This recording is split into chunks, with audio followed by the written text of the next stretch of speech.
யாக்கோபு எழுதின நிருபம் 4ஆம் அதிகாரம் 7வது வசனம். இது செய்திக்கு போகிறதுக்கு முன்னாடி ஒரு வார்த்தை, இந்த வசனத்தை ஆண்டவர் இந்த நேரத்தில் நினைவுபடுத்தினதுனால இதை சொல்லிட்டு அப்படி செய்திக்கு போலான்னு நினைக்கிறேன். எல்லாரும் சேர்ந்து வாசிக்கிறீங்களா? ஆகையால் தேவனுக்கு கீழ்ப்படிந்து இருங்கள், பிசாசுக்கு எதிர்த்து நில்லுங்கள், அப்பொழுது அவன் உங்களை விட்டு. பொதுவாகவே நம்ம இந்த வசனத்தை நம்ம எப்படி நிறைய கேட்டிருக்கிறோம் அப்படின்னா, பிசாசுக்கு எதிர்த்து நில்லுங்கள், அப்பொழுது அவன் உங்களை விட்டு ஓடி போவான். அப்படித்தானே? ஆமா, பிசாசுக்கு எதிர்த்து நிற்குங்கள், அப்பொழுது அவன் உங்களை விட்டு. ஆனா பிசாசுக்கு எதிர்த்து நிற்கிறது கொஞ்சம் எப்பவுமே நம்ம பிள்ளைங்களை பாருங்க, ஏதாவது ஒன்று சொல்லியாச்சுன்னா எதிர்த்து தான் நிற்பாங்க. அப்ப சின்ன வயசுல இருந்து பெரிய ஆள் வரைக்கும் அவர்களுக்கு பிடிக்கலன்னா எதிர்த்து நிற்க அது ஜென்ம சுபாவம். எதிர்த்து நிற்கிறது என்ன சுபாவம்? அவன் பிசாசுக்கு எதிர்த்து நின்னா அவன் கண்டிப்பா நம்மளை விட்டு என்ன ஓடி போவானா? போகமாட்டான். அவன் நம்மளை விட்டு ஓடி போனோம்னா முதல்ல நம்ம ஆண்டவர்கிட்ட எதிர்த்து நிற்கிறத நிறுத்தணும். அல்லேலூயா. அவரை வழிமறித்து நின்று நம்ம ஒன்றும் சாதிக்க முடியாது. ஆண்டவரே அதெல்லாம் முடியாது, இதை நீங்க செஞ்சாதான் நான் செய்வேன், அப்படி ஆண்டவர்கிட்ட நிற்க முடியாது. அப்போ பிசாசினுடைய கிரியைகள் நம்முடைய குடும்பங்களில் விட்டு, சத்துருவின் தந்திரங்கள் முற்றிலும் நம்முடைய வாழ்க்கையில நிர்மூலமாகணும்னா நான் முதல்ல என்ன செய்யணும்? தேவனுக்கு கீழ்ப்படினேன். கரங்களை உயர்த்தி ஒரு அல்லேலூயா சொல்லுங்க. இன்னும் சத்தமா எத்தனை பேர் சொல்றீங்க, ஆண்டவரே எனக்கு கீழ்ப்படுகிற ஒரு இருதயத்தை தாங்க, எனக்கு கீழ்ப்படுகிற ஒரு இருதயத்தை தாங்க. ஆமென். அதே இருதயத்தோடு நம்ம எல்லாரும் சங்கீதம் 126 அதனுடைய 4ஆம் வசனத்தை எடுத்து வாசிக்கலாம். 126. தெற்கத்தி வெள்ளங்களை திருப்புவது போல எங்கள் சிறையிருப்பை திருப்பும். தெற்கத்தி வெள்ளத்தை திருப்புவது போல எங்கள் சிறையிருப்பை திருப்பும். இது ஒரு நல்ல ஒரு ஜெபம். ஆமென்.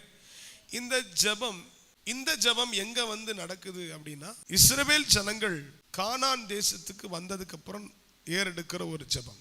நல்லா கவனிக்கிறீங்களா நீங்க? அதாவது பாபிலோன் தேசத்துல சிறைப்பட்டிருக்கும் பொழுது இஸ்ரவேல் ஜனங்கள் ஒரு மன்றாட்டை ஏறெடுக்கிறாங்க. ஆண்டவரே, எருசலேமை நாங்க மறந்தா, எருசலேமை குறித்த பாட்டை நாங்க அந்நிய தேசத்தில் பாடுவது எப்படி? எருசலேமை ஏங்குகிற ஒரு ஜெபத்தை இஸ்ரவேல் ஜனங்கள் பாபிலோனிலே ஏறெடுத்தார்கள். ஆமென். அந்த ஜெபத்திற்கு பலன் என்ன அப்படின்னா, 1வது வசனத்தில் இருக்குது, சீயோனின் சிறையிருப்பை கர்த்தர் திருப்பும் பொழுது சொப்பனம் காண்கிறவர்கள் போல. எப்படி பாபிலோனை விட்டு எருசலேமுக்கு வந்தோன்னு எங்களுக்கே தெரியல. இது எப்படி ஆயிற்று? இந்த காரியம் எப்படி நடந்து முடிஞ்சிச்சு? சிலருடைய திருமணங்களை நடந்ததை பார்த்தீங்கன்னா இது எப்படி நடந்ததுன்னே ஒரு அல்லேலூயா சொல்லுங்க. சிலர் எப்படி உயர்கிறார்கள்னே தெரியாது. இதெல்லாம் எப்படி இருக்குதுன்னா சொப்பனம் காண்கிறது போல, கனவு போல இருக்கிறது. ஆனா இங்கே உள்ள வந்ததுக்கு அப்புறம் 4வது வசனத்துல ஒரு வார்த்தை, கர்த்தாவே தெற்கத்தி வெள்ளங்களை. ஜனங்கள் இந்த எருசலேமுக்குள்ள வந்ததுக்கு அப்புறம் தான் பாக்குறாங்க, எருசலேமை மனசுல ஒரு கற்பனை பண்ணியிருப்பாங்க இல்லையா? கற்பனை பண்ணியிருப்பாங்க இல்லையா? அப்படி கிடையாது எருசலேம். நெகேமியாவின் புஸ்தகம் 1ஆம் அதிகாரம் அதனுடைய 2-3 வசனங்களை வாசிங்க. அவர்களிடத்தில் நான் விசாரித்தேன், அதற்கு அவர்கள் சிறையிருப்பில் மீதி இருந்தவர்கள் இந்த எருசலேமின் அலங்கம் இடிப்பட்டதும், எருசலேமிலிருந்து பாபிலோனுக்கு சிறைப்பட்டு போகும் பொழுது எருசலேமா இருந்துச்சு. எருசலேம் மகாராஜாவின், எருசலேமை சுற்றிலும் பர்வதங்கள் சூழ்ந்திருக்கிறது போல. அதில் ஒரு நேச்சுரல் பியூட்டி. சோத்திரம். ஒருவேளை எருசலேம் இப்படிதான் இருக்குமோ அப்படின்னு யாருக்காவது பார்க்க விருப்பம் இருந்துச்சுன்னா இந்த ஆத்தங்கரையோட நீங்க போனீங்கன்னா பார்க்கலாம். அவ்வளோ அழகா பச்சை பச்சை பச்சைன்னு, எப்படி எருசலேமை சுற்றிலும் பர்வதம் சூழ்ந்து இருக்கிறது போல அதே மாதிரி தான் இருக்கு. அவ்வளோ அழகா இருக்கு. ஆனா இந்த எருசலேமுக்குள்ளே இந்த விடுவிக்கப்பட்ட சியோன் குமாரர்கள் உள்ள வந்து பார்த்தா எருசலேம் தன் அழகை இழந்திருக்கு. எருசலேம் தன் அழகை இழந்திருக்கு. பாருங்க, நம்முடைய ஒவ்வொரு ஜெபத்துக்கும் அடுத்த ஒரு ஜெபம் ஸ்டார்ட் ஆயிரும். ஒவ்வொரு நம்முடைய லைஃப் அப்படிதான். சாகிறது வரைக்கும் இதுல இருந்து தப்பிச்சா போதும், இதுல இருந்து மாறினா போதும், ஒரு நல்ல வேலைக்காரன் கிடைச்சா போதும், அடுத்து ஒருத்தன் நல்லா இருந்தா அப்புறம் 2 பேர். அப்படி நம்முடைய தேவைகளும் நம்முடைய ஜெபங்களும் நாளடைவில் கூடிக்கொண்டே இருக்கிறது. அல்லேலூயா. சிறைப்பட்டிருந்தவர்கள் எப்ப விடுவிக்கப்படுவோம், எப்போ எருசலேமுக்கு போவோம் என்று ஏங்கின ஒரு ஜெபத்தை தேவன் கேட்டு அவர்களை எருசலேமுக்கு கொண்டு போனா எருசலேம் வறண்டு போய் கிடக்கிறது. தெற்கத்தி வெள்ளத்தை திருப்புவது போல அப்படின்னு சொல்லும் பொழுது அங்க நெகவ் அப்படின்ற ஒரு ஆறு இருக்கிறது. அந்த ஆறு எருசலேமிலே ஓடுகிறது. அந்த ஆறு எப்ப தெரியுமா தண்ணி வரும்? அந்த ஆறுல மழை பெஞ்சா மட்டும்தான் தண்ணீர் வரும். அப்போ அந்த எருசலேமுடைய அந்த வாட்டருக்கான சோர்ஸ் ஃபுல்லா எதை நம்பி இருக்குது? மழையை நம்பி இருக்குது. ஹல்லேலூயா. ஆமென், ஆமென். இப்ப இவங்களுக்கு பயிரிட முடியாது. இடிக்கப்பட்ட அலங்கத்தை கட்டிரலாம், காம்பவுண்ட கட்டிரலாம், எருசலேமை கட்டிரலாம் வைங்களேன், ஏதோ ஒண்ணு பண்ணி. ஆனா புசிக்கிறதற்கு விதைக்க முடியாது. அதனாலதான் போடப்பட்டிருக்கிறது, கண்ணீரோடு விதைக்கிறவன் அள்ளி தூவும் விதையை சுமந்து கொண்டு போகிறவன் அழுது கொண்டு போகிறான். அன்னைக்கு எருசலேமுக்குள்ள போன இஸ்ரவேல் ஜனங்கள் அந்த ஆறை பார்க்கும் பொழுது ஆறெல்லாம் வெடிச்சு போயிருக்கான். ஆறு வறண்டு வெடிச்சு போயிருக்கு. அப்ப அங்க தண்ணி வரணும் அப்படின்னா ஆண்டவர் வானத்தை பொழிய பண்ண வேண்டும். அல்லேலூயா. கர்த்தருடைய பிள்ளைகளே, நம்ம எதை தப்பி எங்க போனாலும் மேல இருந்து நன்மை வரலன்னா நம்மளால ஒரு நாள் நிக்க முடியாது. அல்லேலூயா. ஆமே. மனுஷன் புசித்து குடித்து அவனுடைய பிரயாசத்தின் நன்மையை அனுபவிப்பது தேவனுடைய அனுக்கிரகம். அனுக்கிரகம் இல்லாம ஒன்னும் செய்ய முடியாதுங்க. 2 கரங்களை பரலோகத்துக்கு நேரா உயர்த்தி, ஆண்டவரே, எத்தனை பேர் பாரப்படுறீங்க அப்பா, என்னெல்லாமோ ஓடி பார்க்கிறோம், என்னெல்லாம் செஞ்சு பார்க்கிறோம். இந்த நேரத்தில் உம்முடைய திருமுகத்தை நாங்கள் நோக்குகிறோம். ஆண்டவர், ஒவ்வொரு குடும்பங்களுக்கும் தெற்கத்தி வெள்ளங்களை திருப்புவது போல பாபிலோன்ல இருக்கும்போது ஒரு சிறையிருப்பு, இப்ப எருசலேம்ல வந்ததுக்கு அப்புறமும் ஒரு சிறையிருப்பு. ஆமாவா இல்லையா? எங்க என்ன என்ன என்ன சொல்லப்பட்டிருக்கிற வசனத்துல, எங்கள் சிறையிருப்பை திருப்பும். எருசலேமுக்குள்ள வந்து என்ன சிறையிருப்பு இருக்குது உங்களுக்கு? எருசலேமுக்குள்ள வந்த பிறகு என்ன சிறையிருப்பு இருக்கு? இப்ப இந்த சிறையிருப்பு, இந்த கை பலவீனமா இருக்கிற கை, ஆமென், ரட்சிக்கப்பட்டு அபிஷேகம் பெற்று ஆமென் தேவனுடைய பிள்ளையாய் மாறின நம் ராஜாக்களும் ஆசிரியர்களும் நாம் மாறின நம்ம சில காரியங்களை செய்ய முடியாம கரங்கள் கட்டப்பட்டு சிறையிருப்பில் இருக்கிறது போல இருக்கிறீங்க. இன்னைக்கு ஆண்டவர் சொல்லுகிறார், நீங்கள் ஜெபித்தா, நீங்க தேவனோடு போராடினீர்கள் என்றார், தேவனோடு தனித்திருந்தீங்க அப்படின்னா ஆண்டவர் இதையும் மாற்றுவார். கரங்களை உயர்த்தி சொல்லுங்க, பக்கத்துல கையை பிடிச்சு சொல்லுங்க, இப்ப இருக்கிற சூழ்நிலையையும் இப்ப நீங்க ஃபேஸ் பண்ற பிரச்சனையையும் இந்த சிறையிருப்பையும் அவரே மாற்ற போதுமானவரார். கரங்களை தட்டி கர்த்தருக்கு ஒரு மகிமை செலுத்து. கர்த்தாவே, தெற்கத்தி வெள்ளங்களை திருப்புவது போல எங்கள் சிறையிருப்பை திருப்பும். இந்த வெள்ளம்னு வந்தாலே ஆவியானவர் அங்க வருவார். ஏன்னா ஆதி ஆகமத்துல பிதா எங்க இருந்தார்னு இல்லை, குமாரன் எங்க இருந்தார்னு இல்லை, ஆனா ஆவியானவர் ஜலத்தின் மேல் உலாவி கொண்டிருந்தார். க்ளோரி. அப்போ மேல இருந்து ஏதாவது வரணும்னா யார் மூலமா வரணும்? நமக்கு பரிசுத்த ஆவியானவர் மூலமா வரணும். ஆவியானவர் எங்கேயோ அங்கே விடுதலை உண்டு. சிமியோன் என்கிற ஒரு தேவ மனிதன் இருந்தான். நல்லா கவனிங்க, சிமியோன் என்கிற ஒரு தேவ மனிதன் இருந்தான். அவன் ஆவியானவருக்கு கீழே இருந்தான். ஆவியானவருக்கு கீழே இருந்தான். அவன் குறித்த நாளிலே ஆண்டவர் அவனை எழுப்பி அவனை கிளப்பி விடுறாரு, தேவாலயத்துக்கு போ அப்படின்றார். ஆமென். அந்த நேரத்தில் யாரெல்லாம் வரா தேவாலயத்துக்கு? இயேசுவின் தாயாகிய மரியாளும் தகப்பன் யோசேப்பும் இயேசு கிறிஸ்துவ கொண்டு வராங்க. என்னைக்கு வராங்க? 8ஆம் நாளிலே விருத்த சேதனம் பண்ண வராங்க. ஆமா.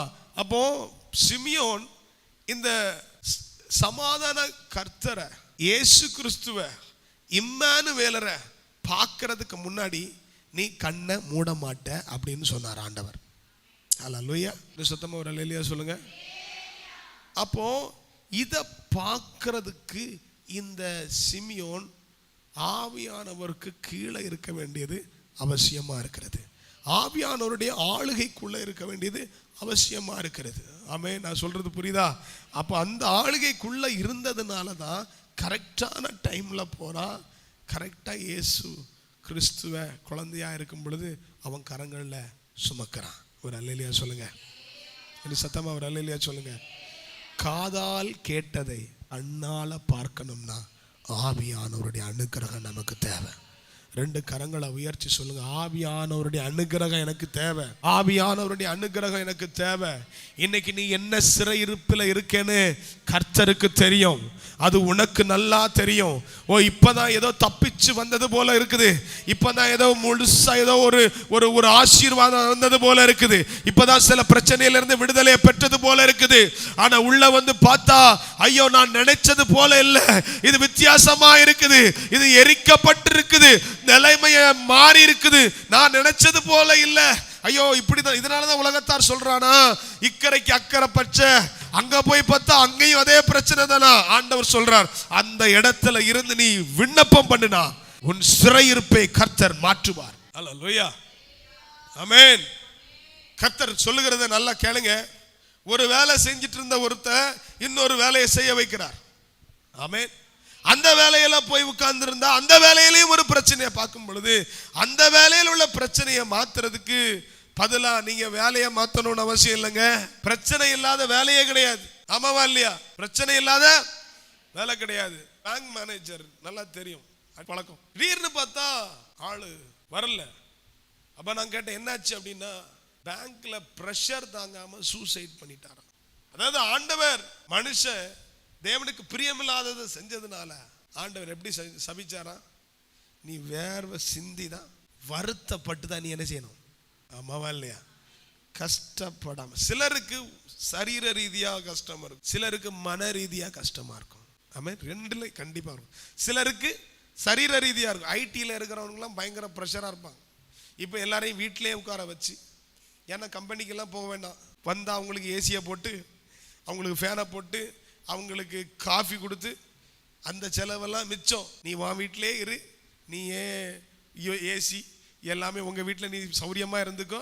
ஆனால் நீ வீட்டில் இருந்து இங்கே வந்தால் 8 மணி நேரம் வேலை செய்யணும். நீ வீட்டில் இருக்கிறதுனால 12 மணி நேரமோ 10 மணி நேரமோ வேலை செய்யணும். அவங்களுக்கு சரீர ரீதியாக ஒரு பிரச்சனை இல்லை, பேக் பெயின் வர்றதுக்கு வாய்ப்பு இருக்குது, உட்கார்ந்தே இருக்கிறதுனால பேக் பெயின். ஆனால் அவங்களுக்கு ஸ்ட்ரெஸ். நான் சொல்கிறது புரியுதா? ஸ்ட்ரெஸ். நான் என்ன சொல்கிறேன்னா, இதை கர்த்தர் உங்களுக்கு தந்தாருன்னா இதில் நீங்கள் அந்த சிறையிருப்பை உங்கள் ஜெபத்தினால மேற்கொள்ளணும்.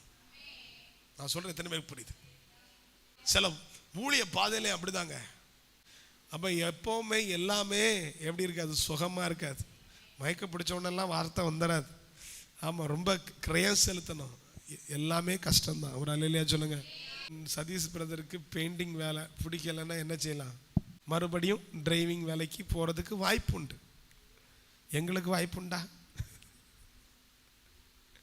உடம்பு சரியில்லைன்னா ஒரு நாள் லீவு போடலாம். எங்களுக்கு ஒரு ஞாயிற்றுக்கிழமை லீவு போட முடியுமா? சொல்லுங்க. சோத்திரம். அத மாதிரி தான் எல்லா துறையிலையும் நமக்கு வேதனை உண்டு, எல்லாத்துலேயுமே நமக்கு பிரச்சனை உண்டு. பிரச்சனைகளை பார்த்து பின்வாங்கிறதல்ல. அல்லேலூயா. நம்மெல்லாம் பராக்கிரமசாலிகள். கரங்களை உயர்த்தி ஒரு அல்லேலூயா சொல்லுங்க.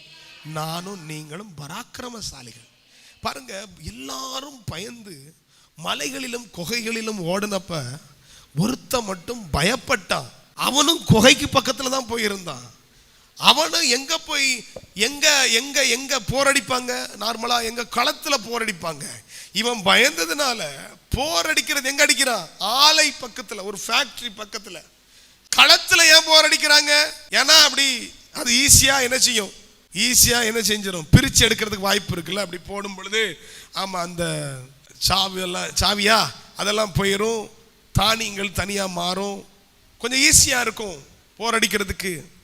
ஆனா இவன் எங்க போரடிக்கிறான்? ஆலைக்கு பக்கத்துல போரடிக்கிறான். இவனுக்கு பயம் இருக்குது. ஆனா அவனுக்கு கொடுக்கப்பட்ட அந்த வேலையை எப்பேர் பாடுபட்டும் அதை செய்யறான். அல்லேலூயா.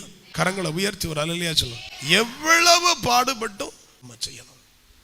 கொஞ்சத்தில் உண்மை உள்ளவனை அநேகத்திற்கு அதிபதியாய் மாற்றுகிறார். கரங்களை உயர்த்தி. எல்லாருடைய தானியங்களையும் மீதியானியரும் எல்லாரும் கொண்டு போகும் பொழுது இவனுடைய தானியங்களை இவனுக்கு பாதுகாக்கிறதுக்கு ஒரு உத்தரவாதத்தை அவன் வாழ்க்கையில வைத்திருந்தான். அதுக்காக எல்லாரை காட்டிலும் அதிகமா பிரயாசப்படுறான். பவுல் சொல்லுகிறார், எல்லாரை காட்டிலும் அதிகமாய் பிரயாசப்பட்டேன். இது எதனால? நான் அல்ல, இது தேவ கிருபையே. கரங்களை உயர்த்தி ஒரு அல்லேலூயா சொல்லுங்க. அப்ப கிருபை வந்து யார் அதிகமா பிரயாசப்படுறாங்களோ அவங்களுக்கு கிருபை கிடைக்கும். ஆமென், ஹல்லேலூயா. யார் அதிகமா பிரயாசப்படுறாங்களோ அவங்களுக்கு கிருபை உண்டு. பிரயாசப்படாம நம்ம எதையுமே பெற முடியாது. எத்தனை பேரோட ஆண்டவர் பேசுகிறார். நான் உண்மையிலே ஃபீல் பண்றேன், ஆண்டவர் பேசுகிறார். உங்க துறைகளை நீங்க மாத்தாதீங்க. ஆமென். உங்க ட்ராக்கை நீங்க மாத்தாதீங்க. இது தேவன் உங்களுக்கு நியமித்த பாதைனா அதுல பிரச்சனைகள் எழும்பிக் கொண்டே இருக்கும். அல்லேலூயா. தடைகளை உடைக்கிறவர் உங்களுக்கு முன்பாக போகிறார். ஒரு சங்கீதத்தை மட்டும் கொஞ்சம் வாசிச்சு அப்படி நம்ம ஜெபித்து முடிக்க போகிறோம். பாபிலோனில் இருந்து ஒரு ஜெபம், அதை கர்த்தர் கேட்டார். அல்லேலூயா. இப்ப எருசலேமிலேயும் ஒரு ஜெபம், அதையும் கர்த்தர் கேட்டார். அப்ப நான் சொல்றேன், நீங்க எந்த ஜெபத்தை நீங்க ஏறெடுத்தாலும், எதை தேவனிடத்தில் தெரிவித்தாலும் அதை நிறைவேற்ற என் தேவன் போதுமானவராக இருக்கிறார். 109ஆம் சங்கீதத்தை எடுத்தீங்கன்னா, 109வது சங்கீதம் அதை எடுத்துக்கோங்க. இதுல நிறைய வசனம் நம்ம வாசிக்க வேண்டியது. முதல் 5 வசனத்தை வாசிங்க. முதல் 5 வசனங்கள். நான் துதிக்கும் தேவனே, துன்மார்க்கனுடைய வாயும் கபட்டு வாயும் எனக்கு விரோதமாய் திறந்திருக்கிறது. கள்ள நாவினால் என்னோட பேசுகிறார்கள். பகையுண்டாக்கும் வார்த்தைகளால் என்னை சூழ்ந்து கொண்டு முகாந்திரம் இல்லாமல் என்னோட போர் செய்கிறார்கள். என் சிநேகத்துக்கு பதிலாக என்னை விரோதிக்கிறார்கள். நானோ ஜெபம் பண்ணி கொண்டிருக்கிறேன். போதும், ஒரு நிமிஷம். முதல்ல நான் துதிக்கும் தேவனே மௌனமாயிராதேயும். அப்ப நான் துதி என்ன செய்தா அவரை சும்மா இருக்க விடாது. கரங்களை உயர்த்தி வரலே சொல்லுங்க. துதி என்ன செய்யுமா? அப்பாவை சும்மா இருக்க விடாது, ஃபோர்ஸ் பண்ணும். ஆண்டவரே நீர் மௌனமாயிராதேயும், நான் துதிக்கும் தெய்வனே நீர் மௌனமாயிராதேயும். துன்மார்க்கனுடைய வாயும் கபட்டையும் எனக்கு விரோதமாய் திறந்திருக்கிறது. கள்ள நாவினால் என்னோட பேசுகிறார்கள். கள்ள நாவினால் என்னோட மனசுல ஒண்ண வச்சிருக்கிறாங்க, வெளியே ஒரு மாதிரி பேசுறாங்க. கள்ள நாவினால் என்னோடு பேசுகிறார்கள். அடுத்து பகை உண்டாக்கும் வார்த்தைகளால் என்னை சூழ்ந்து கொண்டு. எப்ப பார்த்தா நான் நெருங்கணும்னு நினைக்கிறேன், எனக்கு எல்லாரும் வேணும்னு நினைக்கிறேன்.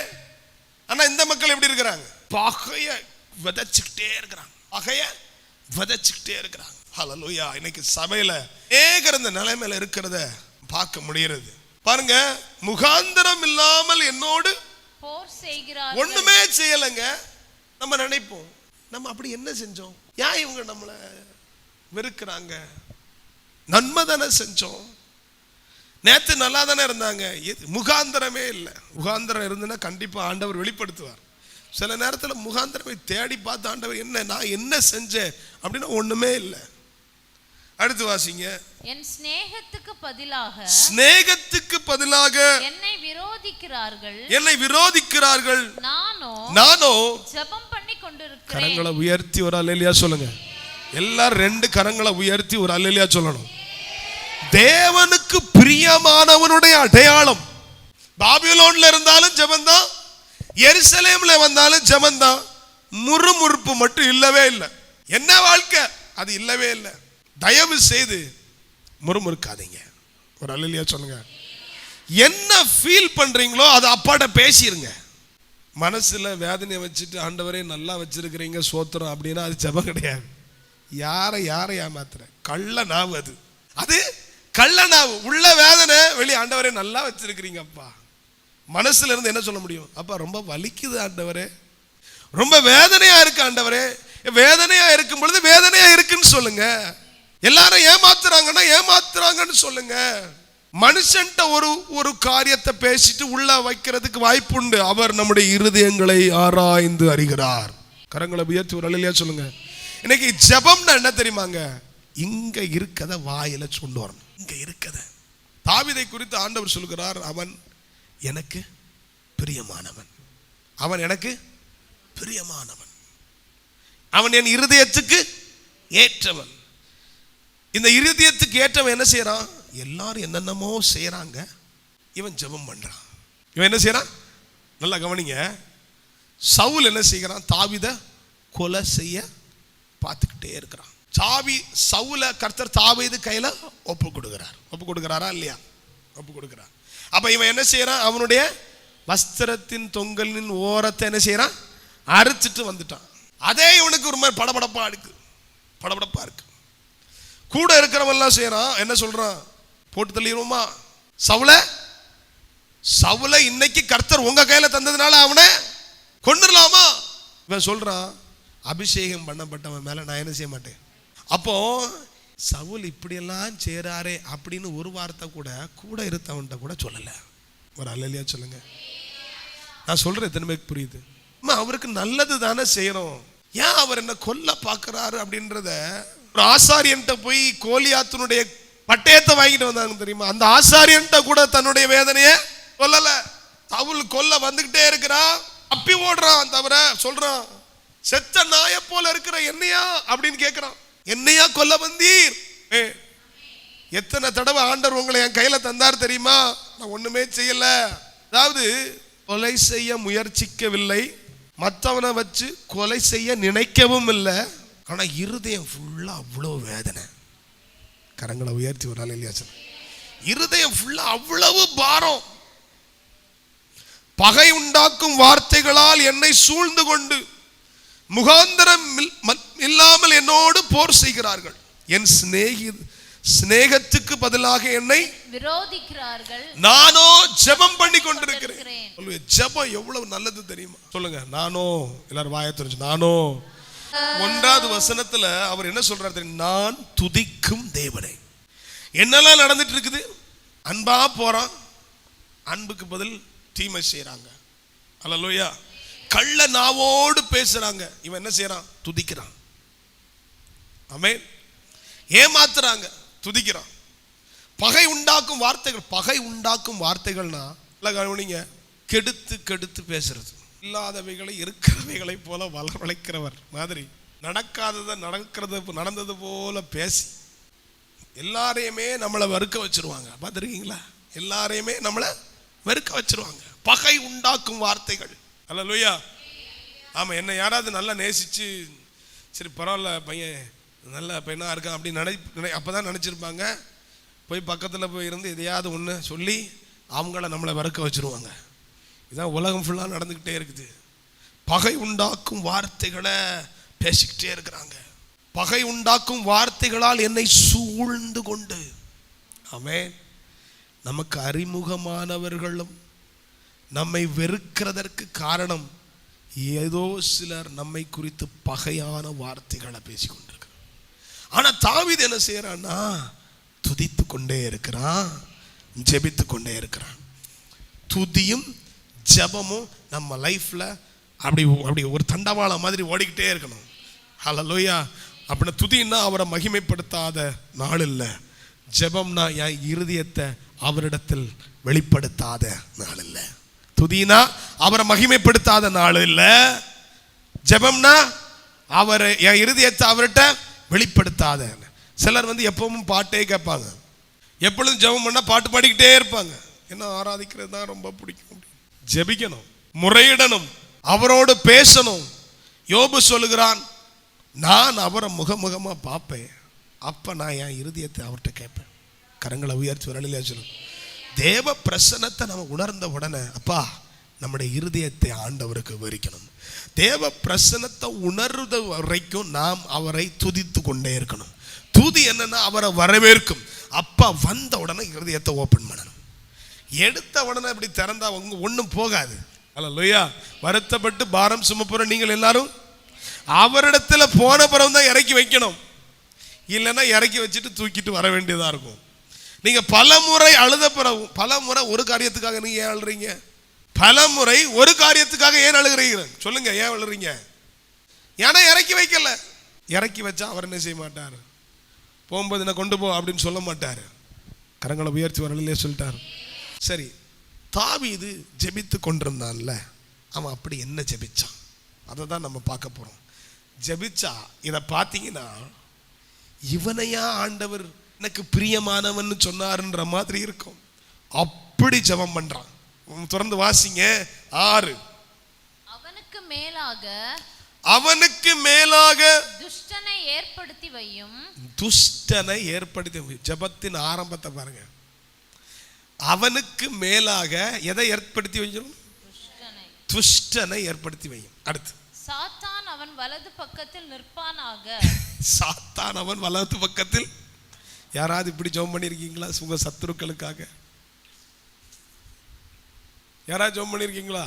தேவனுக்கு பிரியமான ஒருத்தன் ஜெபம் பண்ணியிருக்கிறான். அது ஆண்டவர் சங்கீதத்தில் எழுதி வேற வச்சிருக்கிறாரு, நம்ம கையில வேற கொடுத்திருக்கிறாரு. வாசிங்க.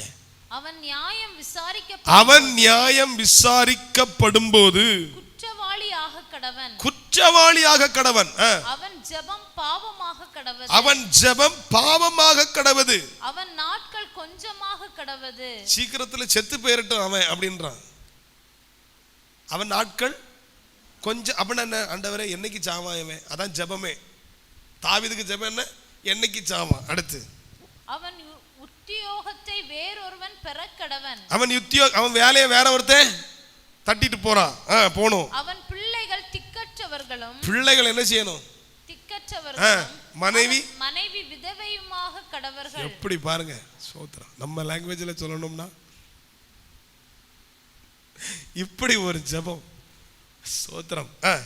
அடுத்து அவன் பிள்ளைகள் அலைந்து திரிந்து பிச்சை எடுக்கணும். தங்கள் பாழான வீடுகளில் இருந்து இறந்துண்ண கடவர்கள். பிச்சை எடுத்து சாப்பிடணும்.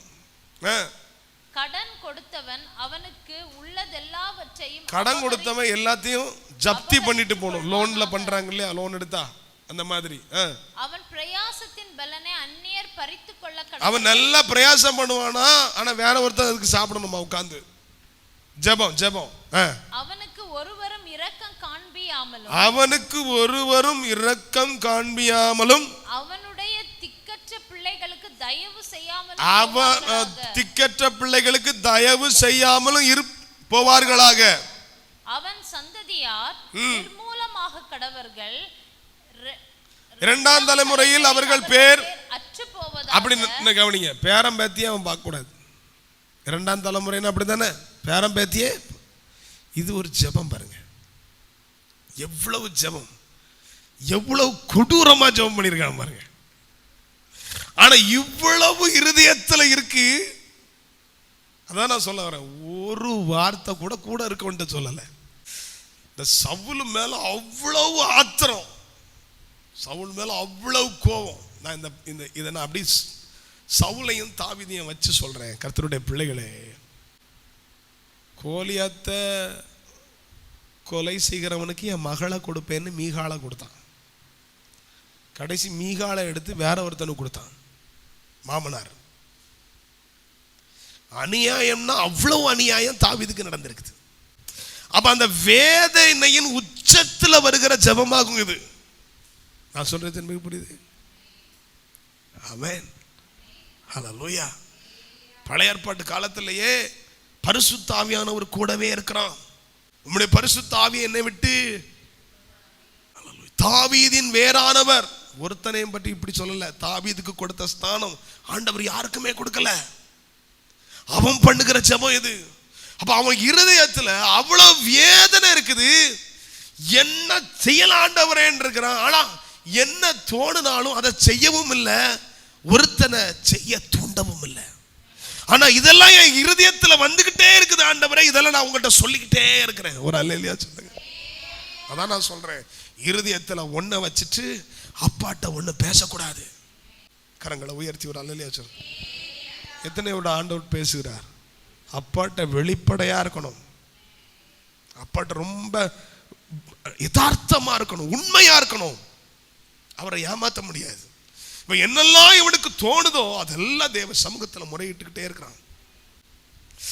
17வது வசனத்துல இந்த வார்த்தை அவன் சொல்றதுக்கு காரணம் என்னன்னா, சாபத்தை விரும்பினான், அது அவனுக்கு வரும். அவன் ஆசீர்வாதத்தை விரும்பாமற் போனான், அது அவனுக்கு தூரமாய் விலகி போகும். சாபத்தை அவன் தனக்கு அங்கியாக உடுத்திக்கொண்டு அது அவன் உள்ளத்தில் தண்ணீரை போலவும் அவன் எலும்புகளில் எண்ணெயை போலவும் பாயும். அது அவன் மூடிக்கொள்ளுகிற 20வது வசனத்தை வாசிங்க. 20வது வசனம். இதுதான் என்னை விரோதிக்கிறவர்களுக்கும் என் ஆத்துமாவுக்கு விரோதமாய் தீங்கு பேசுகிறவர்களுக்கும் கர்த்தரால் வரும் பலன். ஒரு அல்லேலூயா சொல்லுங்க. இன்னும் சத்தமா ஒரு அல்லேலூயா சொல்லுங்க. இன்னும் சத்தமா ஒரு அல்லேலூயா சொல்லுங்க. ஜெபத்தை முடிச்சிட்டு அவனை தான் தேற்றிக் கொள்கிறது எப்படி தெரியுமா? என்ன பகைச்சான்னா அவனுக்கு இதுதான் வரும். ஆனா நடந்துச்சா இல்லையா? நடந்துச்சா இல்லையா? இந்த ஜெபம் நடந்துச்சா? சவுலுக்கு சந்ததியே இல்லாம ஆயிடுச்சுல்ல. ஒரே ஒரு பிள்ளை மேவி போசேத், அதை மட்டும் தூக்கிட்டு போகும் பொழுது தூக்கிட்டு போன ஷீபா என்ன பண்றான்? கீழே போட்டு ஆளு முடமாய் போச்சு. அவன் தாவீதினுடைய அந்த டைனிங் டேபிள்ல வந்து உட்கார்ந்து இருக்கிறான். அவன் பார்வையில் அவன் எப்படி இருக்கிறான்? செத்த நாயை போல இருந்து எனக்கு இந்த தயவு எதனால அப்படின்னு கேட்கிறான். இந்த வார்த்தையை தான் ஒரு காலத்துல தாவீது கேட்கிறான், செத்த நாயை போல இருக்க என்னையா கொலை பண்ண இவ்வளவு பிரயாசம்? இருதயத்தை விவரிச்சா அது உங்களுக்கு அருளப்படும். ஆண்டவர்கிட்ட என்ன ஃபீல் பண்றீங்களோ அதை நீங்க கேளுங்க. அதற்கு உங்க வாழ்க்கையில தேவையான துதி ஜெபம், துதி ஜெபம். அல்லேலூயா, ஆமென். ஸ்தோத்திரங்களோடு கூடிய ஜெபத்தினாலும் வேண்டுதலினாலும் தேவனுக்கு தெரியப்படுத்துங்கள். ஒரு காரியம் வந்துச்சுன்னா நீங்க ஊழியக்காரங்கள்ட்ட தெரியப்படுத்துறது தப்புன்னு நான் சொல்லல. ஒரு பிரேயர் சப்போர்ட் இருக்கும், ஓகே. ஆனா எல்லாமே ஊழியக்காரங்கள்ட்ட சொல்ல முடியாது. நான் என்ன கேட்கிறேன், உங்க சைட்ல தப்பு இருக்குன்னா தப்புன்னு சொல்லுவீங்களா ஊழியக்காரங்கள்ட்ட? யாராவது ஒரு ஆள் சொல்லுவீங்களா? சொல்ல மாட்டீங்க. ஆனா நம்ம தப்புன்னு நம்ம மனசாட்சி சொன்னாலும் நம்ம என்ன செய்ய முடியாது, வெளியே சொல்ல முடியாது. ஆனா அவர்கிட்ட அது சொல்லலாம். அப்ப இந்த விஷயத்துல நான் இதுல தப்பு பண்ணிருக்கிறேன்ப்பா அப்படின்னு நீங்க அவர்கிட்ட தைரியமா சொல்லலாம். அவர் விட்டு கொடுக்க மாட்டார்ல. அதனாலதான் சொல்றேன், தேவனோடு ஒப்புரவாங்கள், தேவனோடு பேசுங்கள், தேவனோடு முறையிடுங்கள். அல்லேலூயா. பாபிலோன்ல கேட்கப்பட்ட ஜெபம் எருசலேமுக்கு வந்த பரம் அவர்களுடைய ஜெபம் கேட்கப்பட்டது. இங்க ஒருத்தன் பிரியமா இருக்கிறான். இந்த ஜெபத்தை பார்த்தா இவ்வளவு கொடூரமானவனா இருக்கிறான தாவீது, இவனையா ஆண்டவர் பிரியமானவன் சொல்றாரு அப்படின்னு பார்த்தா அவனுடைய ஜெபமும் ஒரு கட்டத்தில் கேட்கப்பட்டிருக்கிறது. அவன் ஸ்தானத்துல உட்கார்ந்து ராஜாவாக அபிஷேகம் பண்ணப்பட வேண்டிய யோனத்தான் மரித்து போயிருக்கிறான். அவனை போல ஒரு நல்ல ஆத்துமாவை நீங்க பைபிள்ல பார்க்கிறது ரேர். அல்லேலூயா. தாவீதை தன் உயிரை போல நேசித்தானா யோனத்தான், அவனும் போயிட்டான். பக்கத்துல கையை பிடிச்சு சொல்லுங்க, தேவையில்லாம யாரையும் வேதனைப்படுத்தாதீங்க. மற்றவங்க கண்ணீர் உங்களை சும்மா விடாது. எனக்கு சொல்ல மாட்டீங்க, ஆசீர்வாதமா இருப்பீங்க. உங்களை பற்றி யார் என்ன நினைச்சாலும் நடக்காது அப்படி சொல்லி பாருங்க, உற்சாகமா இருக்கும். ஒரு ஆலோசனையா சொன்னா சொல்லுங்க, ஒரு உற்சாகமா சொல்லுங்க, கையை பிடிச்சு சொல்லுங்க, தேவையில்லாம யாரையும் வேதனைப்படுத்தாதீங்க. பெரியவங்களா இருக்கட்டும் சின்னவங்களா இருக்கட்டும், வேதனைப்படுத்தாதீங்க. தேவ சமூகத்தில் அவங்க கண்ணீர் வடிச்சா நமக்கு கஷ்டம். கரங்களை உயர்த்தி ஒரு அல்லேலூயா சொல்லுங்க. அதாவது நம்ம வேதத்தை நம்ம கற்றுக்கொள்ளும் போது அப்படித்தானே கற்றுக்கொள்ளணும். நம்மளும் அப்படி இருக்கணும் இல்லையா? நம்மளும் கரெக்டா இருக்கணும், நம்மளும் கரெக்டா இருக்கணும். 28வது வசனத்துல பாருங்க, அவர்கள் சபித்தாலும் நீர் ஆசீர்வதியும். அவர் எல்லாரும் வாயை திறந்து சொல்ல, அவர்கள் சபிச்சாலும் நீர் ஆசீர்வதியும். நம்ம இப்ப கொஞ்ச நேரம் ஜெபிக்க போறோம். எல்லாரும் தலையில கை வைங்க. அப்படி தலையில கை வச்சு, டாடி, யார் ஒருவேளை நாங்க யாரையாவது காயப்படுத்தி இருந்தா அந்த கண்ணீர்லாம் எங்களுக்கு சாபமா வந்துடக்கூடாது, சாபமா வந்துடக்கூடாது. இயேசு கிறிஸ்து நம்முடைய எல்லா சாபத்தையும் மீட்டது உண்மைதான். ஆமா, நம்ம லிட்டர் கடக்க அடுத்தவனை கண்ணீர் வடிக்க வச்சா நமக்கு நல்லா இருக்காது. ஆமென், ஸ்தோத்திரம். நம்ம தேவனிடத்துல முறையிடணும். ஆண்டவரே, நான் மற்றவர்களை காயப்படுத்த ஏதாவது காயப்படுத்தி இருந்தா தயவாய் மன்னிங்க. யாருடைய கண்ணீரும் எனக்கு சாபமா வந்துடக்கூடாதப்பா. யார் சபித்தாலும் நீர் எங்களை ஆசீர்வதிங்க. கேளுங்க. ஏதாவது விதத்துல யாராவது நமக்கு விரோதமா தேவ சமூகத்துல முறையாடுகிறாங்கன்னா, அந்த விஷயத்துல அவர்களுக்கு நியாயம் இருக்குதுன்னா நமக்கு பிரச்சனை. ஆண்டவர்கிட்ட சொல்லிருங்க, அப்பா இந்த விஷயத்துல என் சைடுல ஒரு தவறு இருக்குது, ஒரு தவறு இருக்கிறது, நான் காயப்படுத்திட்டேன். சொல்லுங்க, ஆண்டவரே, நான் வார்த்தையினாலாவது செய்கையினாலாவது யாரையாவது காயப்படுத்தி இருந்தா எங்களை தயவாய் மன்னிங்கப்பா, எங்களை தயவாய் மன்னிங்க. அவர்கள் சபித்தாலும் நீர் ஆசீர்வதி. கரங்களை உயர்த்தி ஒரு அல்லேலூயா சொல்லுங்க. கரங்களை தட்டி கர்த்தருக்கு ஒரு மகிமை செலுத்துங்க. கடைசியா ஒரு 5 நிமிஷத்துல ஒரு காரியத்தை மட்டும் நான் சொல்லி முடிக்கிறேன். உங்களுடைய ஜெபம் வாசலை அடைக்க போதுமானது. அல்லேலூயா. உங்களுடைய ஜெபம் வாசலை திறக்க போதுமானது. ஆமென். அப்ப உங்க ஜெபத்தை வச்சு எதெல்லாம் அடைக்கணுமோ அதெல்லாம் அடைக்கலாம், எதெல்லாம் திறக்கணுமோ அதெல்லாம் திறக்கலாம். ஆகாபுக்கு முன்னாடி போயிட்டு நின்னுட்டு எலியா என்ன சொல்றான்? நான் சொல்லாம மழையும் பெய்யாது பனியும் பெய்யாது சொல்லிட்டு வந்து அவன் பாட்டுக்கு தூங்கல. அவன் டெய்லி என்ன செய்யறான்? எலியா நம்மை போல பாடுள்ள மனுஷனா இருந்தும் மழை வராமல் இருக்க கருத்தாய் ஜெபிச்சான். ஆண்டவரே, ஆகாபிட்ட போய் சொல்ல சொன்னீங்க, நான் சொல்லாம மழையும் பனியும் வரக்கூடாதுன்னு சொன்னீங்க. நானும் பெருசா கர்த்தருக்கு முன்பாக நிற்கிறேன் நான் சொல்லிட்டு வந்துட்டேன். ஆனாலும் டெய்லி காலையில் எழும்பி அவனுக்கு ஜெபம் என்ன தெரியுமா? ஆண்டவரே, மழை வந்துடக்கூடாது, பனி வந்துடக்கூடாது. ஆண்டவரே, மழை வந்துடக்கூடாது, பனி வந்துடக்கூடாது. ஒரு அல்லேலூயா சொல்லுங்க. 3.5 வருஷம் ஜெபிச்சிருக்கிறான். 3.5 வருஷம் கழிச்சு ஆண்டவர் சொல்றாரு, உன் ஜெபத்தை நிறுத்து, உன் ஜெபத்தை நிறுத்து. இப்போ ஆகாபிட்ட போய், நீ என் சமூகத்தில் இருந்தல்ல, அப்போ நான் ஒவ்வொரு நாளும் ஒவ்வொரு ஆலோசனை கொடுத்தேன், அந்த ஆலோசனையின்படி எல்லாம் செய்ய. ஒரு அல்லேலூயா சொல்லுங்க. ஜெபம் என்பது நம்முடைய விருப்பத்தை தேவன் நிறைவேற்றுகிற ஒரு கீ மட்டும் கிடையாது. அவர் என்ன நினைக்கிறாரோ அது நமக்குள்ள கிரியை செய்ய நம்ம விட்டு கொடுக்கிறது. ஆமென். 3.5 வருஷமா ஜெபம், 3.5 வருஷமும் மழை வரக்கூடாது, ஓகே. ஆனா 3.5 வருஷம் முடிச்சு நீ ஒரு பலி செலுத்த போற. ஒரு அல்லேலூயா சொல்லுங்க. 400 பாகால் தீர்க்கதரிசிகள் முன்னாடி நீ ஒரு பலி செலுத்த போற. எலியாவே, நீ பலி செலுத்துறதுக்கு முன்பாக நீ எப்படி பலி செலுத்தணும்? ஆமென். இஸ்ரவேல் ஜனங்களை தூரத்துல நிறுத்தக்கூடாது, நீ பக்கத்துல நிறுத்தணும். ஆமென். நேத்து வரைக்கும் பாகாலுக்கு பலி செலுத்திருப்பான், ஆனா நீ என்ன செய்யணும்? அவங்க பக்கத்துல வரவனை விட்டு கொடுக்கணும். ஒரு அல்லேலூயா சொல்லுங்க. ஜெபம் என்ன செய்யும் தெரியுமா? சேர்க்க முடியாத ஆட்களையும் சேர்க்க வைக்கும். விருப்பம் இருக்கா? ஆமா. அல்லேலூயா. ஜெபம் என்ன செய்யும்னா அருவருப்பானவர்களையும் நம்ம பக்கத்துல கொண்டு வரும். ஆமென். நேத்தைக்கு பாகாலுக்கு பலி செலுத்தி இருக்கான். இன்னைக்கு இவன் பலி செலுத்தும் பொழுது இஸ்ரவேல் ஜனங்களை வான்னு சொன்ன உடனே எல்லாம் பக்கத்துல ஓடி வருது. ஒரு அல்லேலூயா சொல்லுங்க. அப்போ வான்னு கூப்பிடும் பொழுது வரணும்னா நம்ம தேவ சமூகத்துல காத்து கிடக்கணும். ஆமென். நான் சொல்றது புரியுதா? அப்போ எல்லாம் செய்யறான்.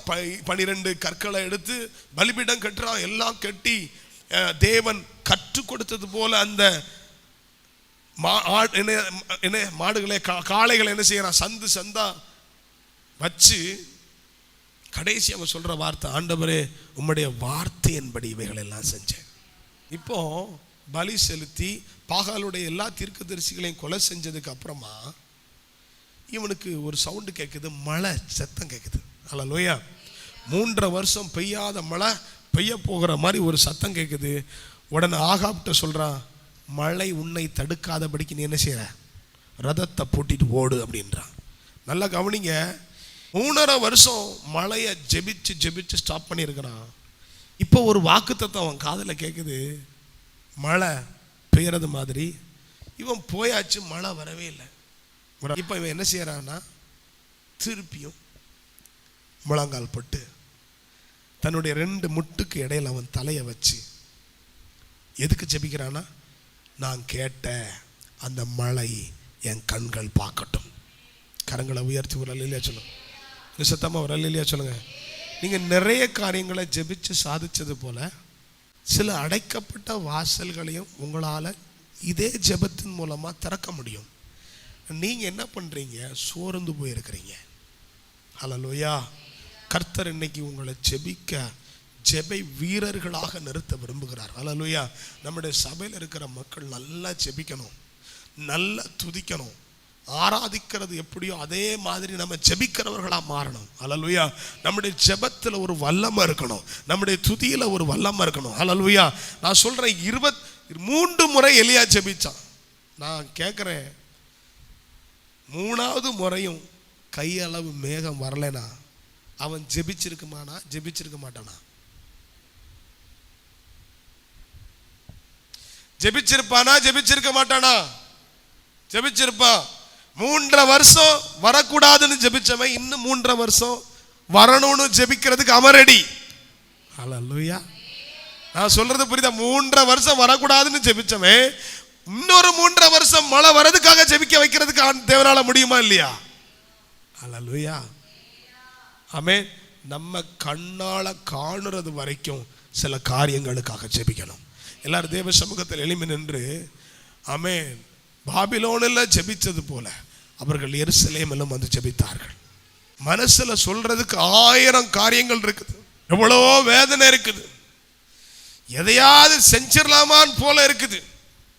தோன்றதை கூட யார்கிட்டையும் சொல்லலை, ஆண்டவர்கிட்ட சொல்றான். கடைசி பார்த்தா இவனுக்கு எல்லாம் தோணுச்சோ அதெல்லாம் ஆண்டவர் செய்து முடிச்சிட்டார்.